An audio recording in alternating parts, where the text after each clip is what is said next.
Dan akhirnya, dengan kaedah penipuan garam Himalaya merah jambu. Garam Himalaya, ia adalah jenis semula jadi garam batu yang dicirikan oleh warna merah jambu atau oranye kemerahan, dan warna ini disebabkan oleh kehadiran sejumlah kecil mineral seperti besi. Dan seperti yang dinyatakan oleh laman web Perubatan Amerika Haslin, garam Himalaya merah jambu diekstrak secara manual dan diproses secara sederhana untuk mendapatkan produk tidak ditapis yang bebas daripada bahan tambahan, dan dipercayai lebih semula jadi daripada garam meja dan memiliki banyak mineral dan unsur lain yang tidak terdapat dalam garam meja biasa.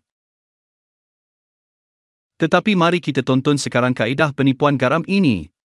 Sudah tentu, garam Himalaya ditipu kerana lebih mahal daripada garam biasa, jadi ia menjana keuntungan besar untuk pemalsu.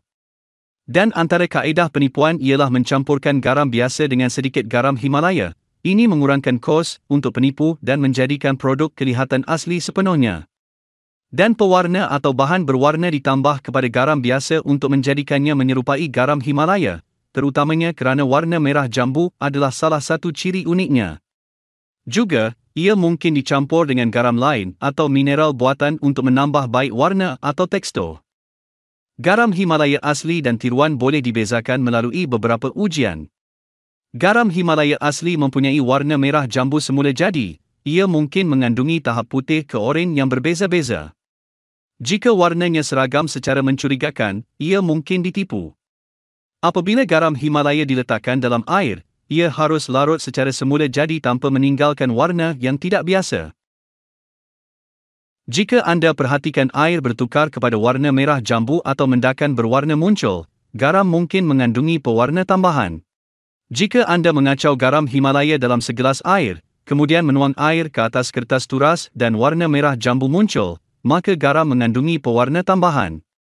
Juga, jika anda perhatikan sisa tidak normal, garam telah ditambah dengan pewarna dan bahan lain. Anda boleh juga menggunakan susu untuk melakukan ujian, dengan meletakkan sedikit garam Himalaya dalam segelas susu dan mengacau dengan baik sehingga larut sepenuhnya. Jika warna susu berubah dan pewarna jelas muncul, ini menunjukkan kehadiran pewarna tambahan. Garam Himalaya semula jadi mempunyai rasa tulen dan ringan. Jika anda merasa rasa logam atau buatan, ia mungkin ditipu.